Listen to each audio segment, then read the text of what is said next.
नमस्कार, स्वागत है आपका। मैं हूं आपके साथ सपना दीपक मदेशिया। बुलेटिन का आगाज करेंगे। मुख्यमंत्री पुष्कर सिंह धामी ने सांसद खेल महोत्सव के समापन समारोह में शिरकत की।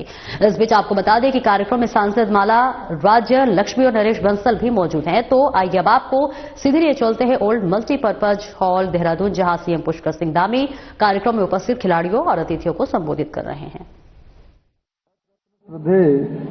अटल बिहारी वाजपेयी जी को भी उनकी जयंती पर कोटि कोटि नमन करता हूं।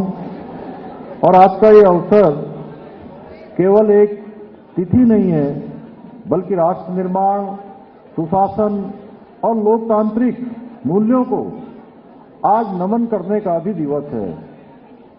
अटल जी ने अपने जीवन में सिखाया कि राजनीति केवल सत्ता का साधन नहीं है, बल्कि सत्ता के माध्यम से, सरकारों के माध्यम से राष्ट्र सेवा का संकल्प लेती है, समाज सेवा का संकल्प लेती है।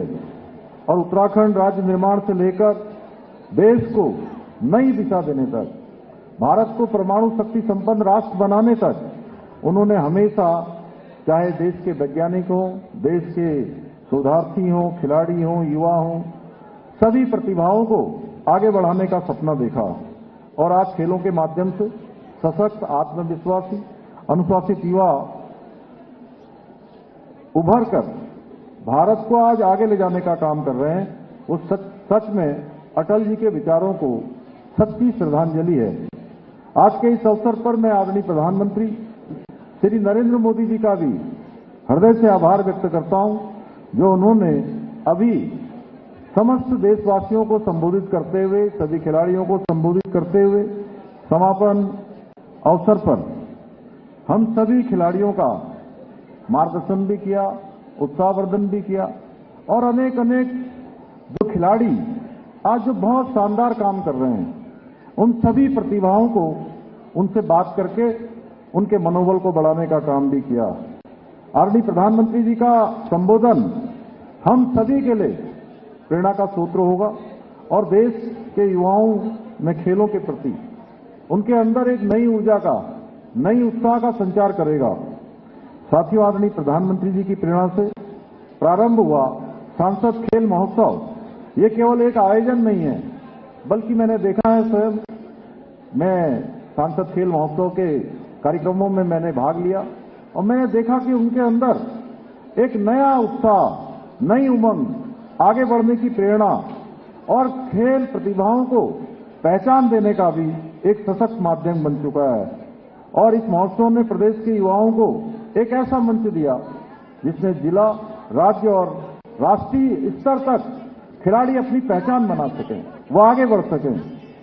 साथियों, ये महोत्सव fit India, sport India, stroke India के संदेश को धरातल पर उतारने का भी एक सशक्त उदाहरण है। इसके माध्यम से स्थानीय हमारे खेल, पारंपरिक खेल, लोक खेल, इन सभी को भी पुनर्जीवित किया गया है और हर वर्ग के बच्चे को खेल का अवसर मिले। इस आयोजन ने सिद्ध कर दिया कि खेल युवाओं को नशे से दूर रखने में भी एक सकारात्मक, बहुत प्रभावी माध्यम बन सकता है, जो आज हमारे युवाओं में एक घुन की तरह लग रहा है, उनको खोखला कर रहा है, उनके जीवन को तबाह करने का काम कर रहा है। साथियों, आज आदरणीय प्रधानमंत्री जी के नेतृत्व में भारत खेलों के क्षेत्रों में आज एक वैश्विक पहचान बना चुका है। ओलंपिक से लेकर विश्व स्तरीय प्रतियोगिताएं, भारतीय खिलाड़ियों के प्रदर्शन ने आज देश का मान बढ़ाया है। दुनिया का कोई ऐसा मैदान नहीं है जहां भारत के खिलाड़ी अपनी प्रतिभा से, मेहनत से अपना परचम न लहरा रहे हो, हमारे देश का तिरंगा शान से लहराने का काम करते हैं। उत्तराखंड ने भी इस दिशा में बहुत उल्लेखनीय प्रगति की है।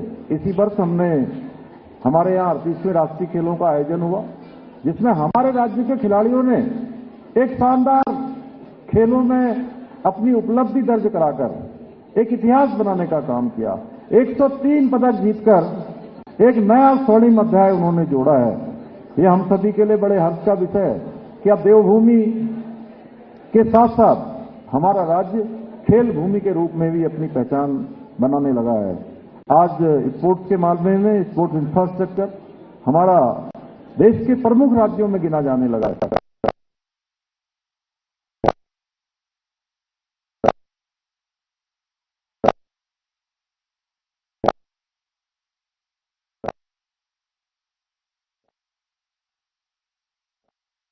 और वहीं कांग्रेस पार्टी द्वारा मसूरी प्रभारी के नेतृत्व में संगठन सृजन को लेकर बैठक का आयोजन किया गया, जिसमें पार्टी को बूथ स्तर से लेकर जिला स्तर तक मजबूत करने के लिए सभी कार्यकर्ताओं से आह्वान किया गया है। और कांग्रेस पार्टी प्रदेश स्तर पर इस अभियान को चल रही 2027 में उत्तराखंड विधानसभा चुनाव होने हैं, जिसको लेकर कांग्रेस पार्टी ने बूथ स्तर पर कार्यकर्ताओं को मजबूत करने के लिए अभियान तेज कर दिया है। मसूरी कांग्रेस विधानसभा प्रभारी अमरेंद्र विष्ट ने बताया कि पूरे देश में एसआईआर की प्रक्रिया चल रही है और उत्तराखंड में 2027 में विधानसभा चुनाव होने हैं और इसके साथ ही निर्वाचन आयोग द्वारा सभी राष्ट्रीय और राज्य मान्यता प्राप्त राजनीतिक दलों को सफलतापूर्वक एसआईआर संपन्न करने के निर्देश दिए गए हैं। और इसके साथ ही क्रम में आज बैठक आयोजित की गई है। प्रदेश कांग्रेस महामंत्री गोदावरी थापली ने कहा कि बूथ स्तर को मजबूत करने के लिए बैठक आयोजित की गई है।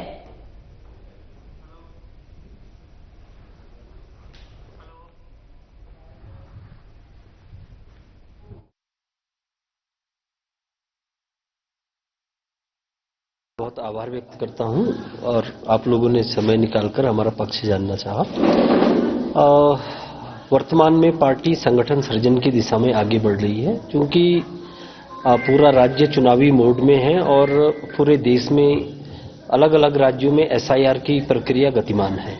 इसी क्रम में उत्तराखंड में इस समय प्री एसआईआर की प्रक्रिया चल रही है और जल्द संभवतः अगले महीने तक एसआईआर की घोषणा उत्तराखंड राज्य में हो जाएगी। उसी को लेकर के भारत निर्वाचन आयोग द्वारा ये तय किया गया है कि सभी जितने भी राजनीतिक दल, मान्यता प्राप्त दल हैं, उन दलों के साथ मिलकर के एसआईआर की प्रक्रिया को सफलतापूर्वक कंप्लीट करना है। उसी क्रम में मसूरी विधानसभा के लिए, बल्कि उत्तराखंड की सभी 70 विधानसभाओं के लिए हम लोगों ने जो है BLA 1 का गठन कर दिया है। और मसूरी में श्रीमती गोदावरी थापली जी, जो यहाँ से पार्टी की प्रत्याशी भी पूर्व में 2 बार रही हैं, और महासचिव भी, प्रदेश महासचिव भी पार्टी में हैं, उनको ये जिम्मेदारी मिली है। और उनके साथ संगठन सृजन के मतलब कार्यकर्ताओं में और BLA 1, 2 और सबके साथ सामंजस्य बनाने के लिए मुझे जिम्मेदारी दी गई है कि हम लोग मिलकर के मसूरी विधानसभा में संगठन सृजन में काम करें। और उन्हें अभी BLA 2 बनाना है और उसमें हम लोग को पूरा फॉर्म फिलअप करके फोटो वोटो सब लगाकर उसको पूरा करके हम लोग को चुनाव आयोग में देना है, तो वहां पर वो रजिस्टर्ड हो जाएगा। उसके बाद उनका क्या कार्य है और हम लोगों का भी सबका प्रशिक्षण भी होगा, हमारे पार्टी के स्तर से, संगठन के स्तर से भी होगा। तो इस तरह से हम लोग अपना बूथ जो है वो उसको हम लोग बहुत अच्छी तरह से हम लोग मजबूत कर पाएंगे। और इस तरह से हम पूरा विश्वास है कि हम लोग बहुत अच्छी तरह से अपना संगठन को मजबूत कर पाएंगे और अपने एक एक वोटर को हम लोग उसमें सम्मिलित कर पाएंगे। और आगे बढ़ते हैं, जहां उत्तराखंड में अंकिता भंडारी हत्याकांड को लेकर राजनीतिक माहौल इस वक्त गरमाया हुआ है। तमाम नेताओं के बयान सामने आ रहे हैं और इस बीच अंकिता हत्याकांड को लेकर पूर्व CM एवं सांसद त्रिवेंद्र सिंह रावत का बेबाकी बयान सामने आया है। अंकिता हत्याकांड मामला बड़ा गंभीर है। व्यक्तिगत रूप से मुझे इस मामले में बहुत तकलीफ है। मामला महिलाओं से जुड़ा हुआ है। मामले की गहराई से होनी चाहिए जांच। सरकारें नहीं ले सकती कोई निर्णय, नहीं कर सकती टिप्पणी। मामला अदालत में विचाराधीन। इस तरह के गलत काम करने की किसी को भी नहीं होनी चाहिए छूट। इससे समाज पर लगता धब्बा, चाहे कोई भी कितना बड़ा हो, नहीं जाना चाहिए बख्शा।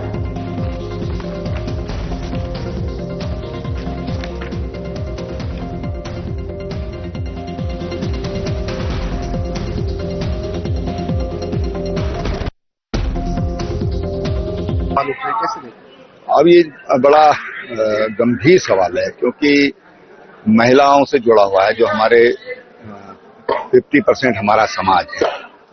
मुझे लगता है कि अभी कोर्ट उस पर जांच कर रहा है और काफी गंभीर हुआ है मामला। ये बात सही है, काफी गंभीर सवाल ये बन रहा है।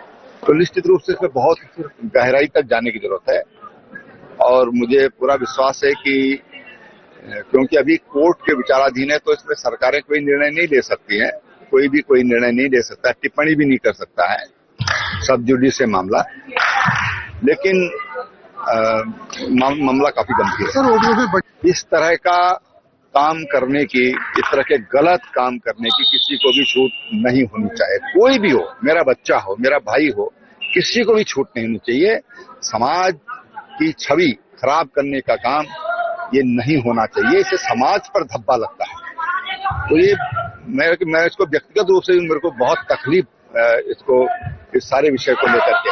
मैंने पहले भी इस पर अपनी बात कही है जब ये घटना घटित हुई थी।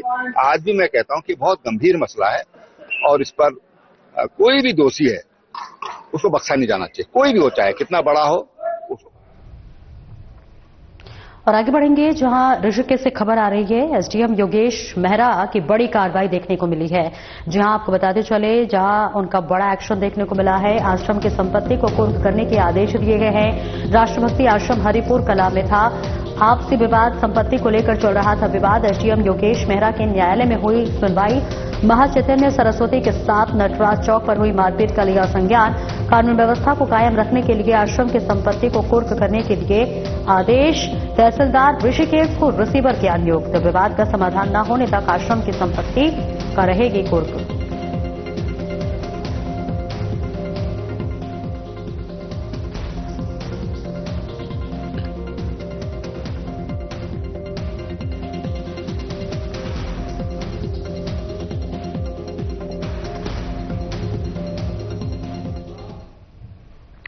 शहर की अति व्यस्त रहने वाली त्रिवेणी घाट रोड पर अतिक्रमण और ट्रैफिक जाम की समस्या से व्यापारी भी परेशान हो चुके हैं। इस समस्या के समाधान के लिए आपको बता दें, व्यापारियों ने नगर निगम और पुलिस के साथ संवाद बैठक कर समाधान की मांग की है। इसके साथ ही तमाम समस्याओं के समाधान के लिए व्यापार संघ घाट रोड के पदाधिकारियों ने एक बैठक की, जिसमें उसमें मुख्य अतिथि मेयर शंभू पासवान और विशिष्ट अतिथि के रूप में त्रिवेणी घाट चौक के प्रभारी विनेश कुमार को बुलाया गया। इस दौरान सहायक नगर आयुक्त चंद्रकांत भट्ट ने व्यापारियों की समस्याओं को नोट किया और मेयर शंभू पासवान के निर्देश पर समस्याओं के समाधान का प्रयास शुरू किया।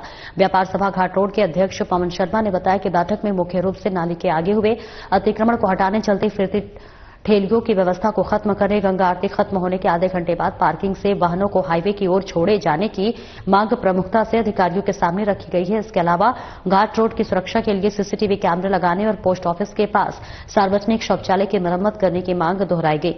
सहायक नगर आयुक्त चंद्रकांत भट्ट ने बताया कि मेयर शंभू पासवान के निर्देश पर सभी समस्याओं को नोट कर उनके समाधान का प्रयास शुरू कर दिया गया है।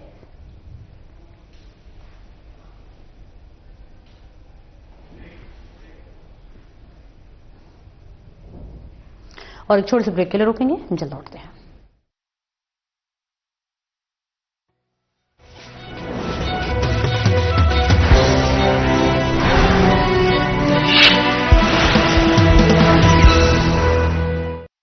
क्या रंग खिला, क्या रूप सजा, मैंने ही नहीं दुनिया ने कहा।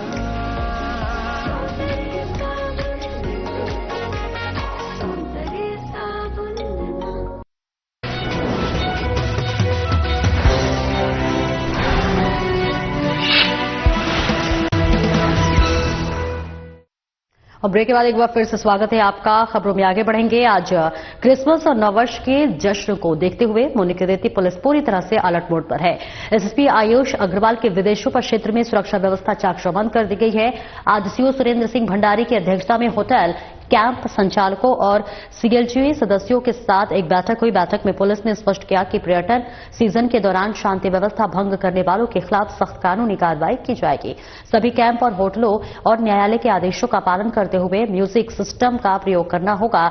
शराब पीकर वाहन चलाने वालों के खिलाफ पुलिस की विशेष चेकिंग टीमें तैनात की गई हैं। होटल संचालकों को भी हिदायत दी गई है कि वे नशे में धुत पर्यटकों को वाहन चलाने से रोकें। सुरक्षा की दृष्टि से नदी किनारे स्थित होटल को निर्देश दिए गए हैं कि वे किसी भी स्थिति में अपने मेहमानों को नदी के पास न जाने दें। ट्रैफिक जाम की समस्या से निपटने के लिए होटल स्वामियों को अपने मेहमानों के वाहन निर्धारित पार्किंग में ही पार्क करवाने के निर्देश दिए गए हैं। सीओ सुरेंद्र सिंह भंडारी ने बताया कि इंस्पेक्टर प्रदीप चौहान और वरिष्ठ उप निरीक्षक योगेश पांडे के अलावा सभी चौकी प्रभारी अपने अपने क्षेत्र में सभी व्यवस्थाओं को दुरुस्त रखेंगे, इसलिए उन्हें निर्देशित कर दिया गया है। बैठक में शामिल सभी पर्यटन व्यापारियों से भी सहयोग की अपील की गई है।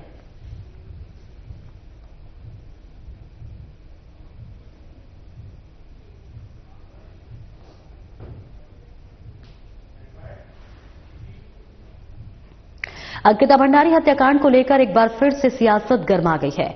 दोषियों पर सख्त कार्रवाई और मामले की सीबीआई जांच की मांग को लेकर महानगर कांग्रेस ने चंद्रशेखर चौक पर जोरदार प्रदर्शन किया।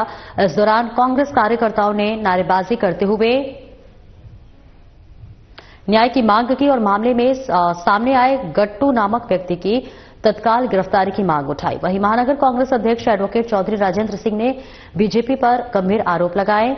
उन्होंने कहा कि बीजेपी के एक पूर्व विधायक की अपनी पत्नी से हुई कथित बातचीत में जो खुलासे हुए हैं उससे यह स्पष्ट होता है कि इस हत्याकांड में भाजपा के बड़े नेताओं की संलिप्तता है।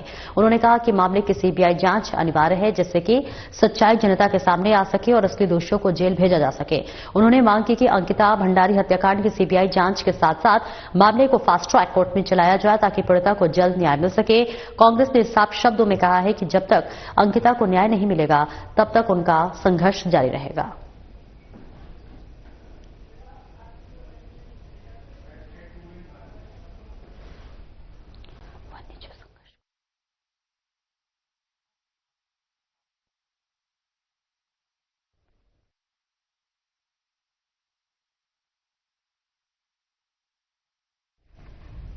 और आगे बढ़ेंगे जहां वन्य जीव संघर्ष को लेकर उत्तरकाशी में वन विभाग को बड़ी सफलता हाथ लगी है। जी हां, आपको बताते चले कि वन विभाग को बहुत बड़ी सफलता हासिल लगी है। वन विभाग के पिंजरे में कैद हुआ भालू का शावक के पकड़े जाने के बाद से गांव में तनाव का माहौल। वन विभाग ने जारी किया अलर्ट। डीएफओ डीपी बलूनी ने ग्रामीणों को हाई अलर्ट पर रहने के निर्देश दिए हैं। शावक के बिछड़ने के बाद मादा भालू अब और अधिक हो सकती है आक्रामक। वन विभाग की टीम लगातार क्षेत्र में कर रही गश्त। पकड़े गए शावक को जल्द ही भेजा जाएगा हरिद्वार चिड़ियाघर।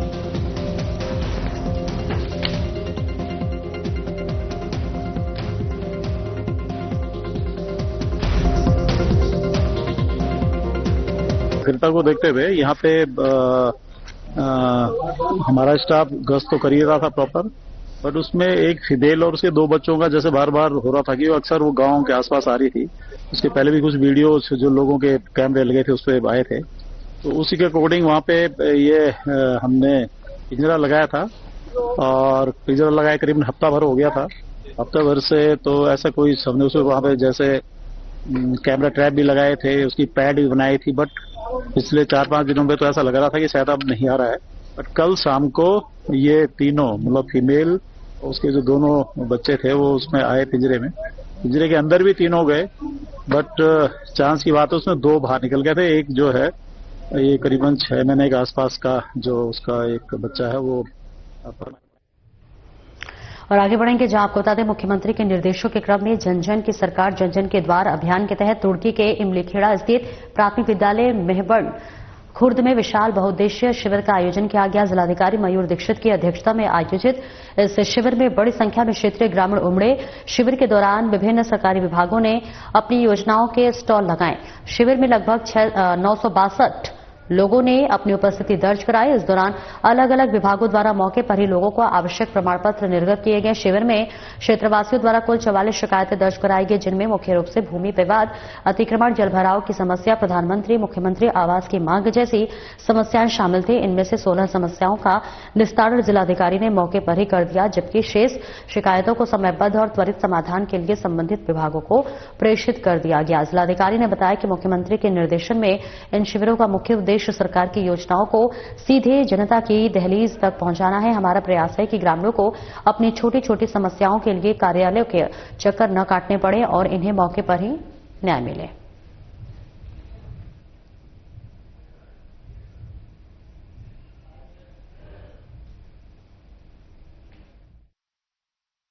देखिए, अभी जैसा कि आप सब जानते हैं कि माननीय मुख्यमंत्री जी के निर्देशों के क्रम में पूरे राज्य में सभी न्याय पंचायतों में जन जन की सरकार जन जन के द्वार कैंप आयोजित किया जा रहा है, जिसमें आज यहाँ पर रुड़की ब्लॉक में मेवड़ खुर्द में न्याय पंचायत में इमलीखेड़ा में ये कैंप लगाया गया है और सभी डिपार्टमेंट्स यहाँ पर मौजूद हैं। सभी का निरीक्षण भी किया गया है और इसमें काफी शिकायतें भी आई हैं, लेकिन हमारा जो मुख्य फोकस वो है कि जितनी भी विभागीय योजनाएं हैं और जितनी भी लोगों के पेंशन के मैटर हो या फिर अन्य कोई प्रमाण पत्र का मैटर हो, वो सारी सारे मौके पर निस्तारित किए जाएं या उनका रजिस्ट्रेशन किया जाए और इसे अधिक से अधिक योजनाओं का लोगों को लाभ दिया जाए। तो उसी क्रम में यहाँ पर सभी डिपार्टमेंट के कर्मचारी बैठकर उसको कार्य को कर रहे हैं और कुछ शिकायतें जो हैं वो साफ सफाई से लेकर ड्रेनेज को लेकर और अतिक्रमण को लेकर मेरे नॉलेज में लाई गई हैं, जो हम उस पर कार्य करेंगे। लोगों से भी फीडबैक लिया जा रहा है, जैसे राशन की दुकान के संबंध में या अन्य शिक्षा के संबंध में, बाल विकास के संबंध में, जैसा फीडबैक आ रहा है उस हिसाब से और कार्रवाई कर रहे हैं। कुल मिला के इन कैंप्स में आप देख सकते हैं काफी भारी संख्या में लोग आए भी हैं और लोगों को इस कई योजना के बारे में नई नई जानकारियां भी मिल रही हैं, जिससे निश्चित तौर पर उनको आगे लाभ होगा।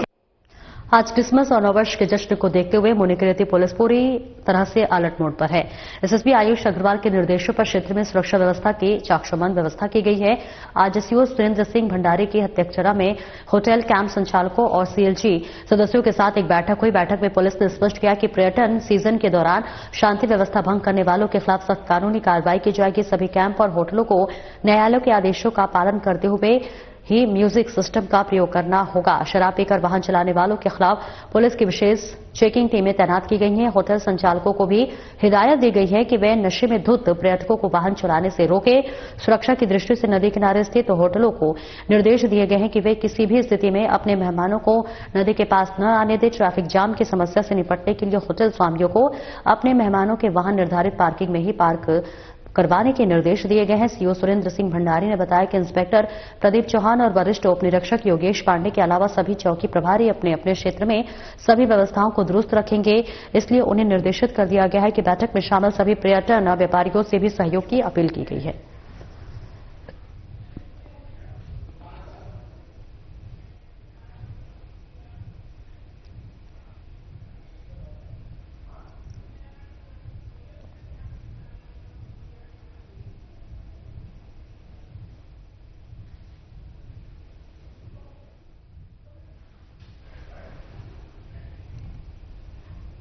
और आगे बढ़ेंगे जहां पिथौरागढ़ में उद्यान एवं खाद्य प्रसंस्करण विभाग के तत्वाधान में विकास भवन परिसर में माल्टा महोत्सव का शानदार आयोजन किया गया।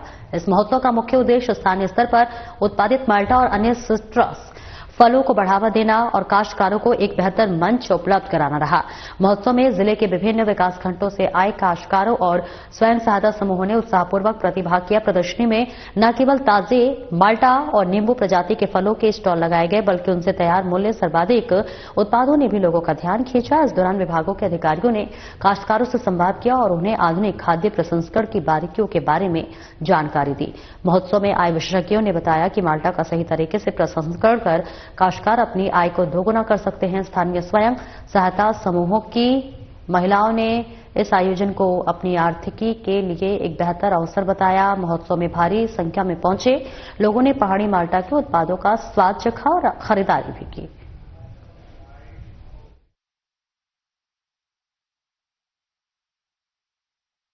माननीय मंत्री जी और उत्तराखंड सरकार का एक इनिशिएटिव है कि माल्टा के प्रति हम लोग किसान को जागरूक करें कि इसकी मार्केट भी है। इसके तहत हर जिले में इसकी प्रदर्शनी और जितने भी किसान हैं वो लोग अपना हमारे माल्टा महोत्सव में आकर के अपना सामान बेच भी सकते हैं और इसके अलावा बाहर से। और देहरादून में क्रिसमस की धूम चारों ओर देखने को मिल रही है। सेंट फ्रांसिस चर्च के फादर टाइटस का संदेश मुख्य रूप से शांति, प्रेम, आशा और सेवा का है, जिसमें प्रभु यीशु के जन्म का महत्व बताते हुए दुनिया में अमन, चैन और सभी के साथ मिलकर रहने का संदेश दे रहे हैं। क्रिसमस पर्व के मद्देनजर राजधानी के तहत गिरजाघरों के आकर्षक रोशनी में सजाया गया है। बाजार में 200 से लेकर 5000 तक रुपए के कीमत की क्रिसमस ट्री खरीदने को लेकर लोगों में खासा क्रेज दिखा। बाजार में 10 रुपए से लेकर 1000 रुपए की कीमत के ग्रीटिंग कार्ड्स उपलब्ध हैं। मसीहियों ने स्टोन डस्ट से तैयार प्रभु यीशु और मां मरियम की तरह तरह की मूर्तियां और झांकी सजाने के लिए folding set, Christmas kit, light, sound crisp जैसी जिस चीजों को जमकर खरीदारी की। फादर के सभी को प्रभु यीशु के जन्म की कहानी सुनाई और सत्य के मार्ग पर चलने के लिए प्रेरित किया। उन्होंने कहा कि प्रभु यीशु ने मानवता और भाईचारे के लिए काम किया, उनके बताए गए मार्ग पर सबको चलना चाहिए।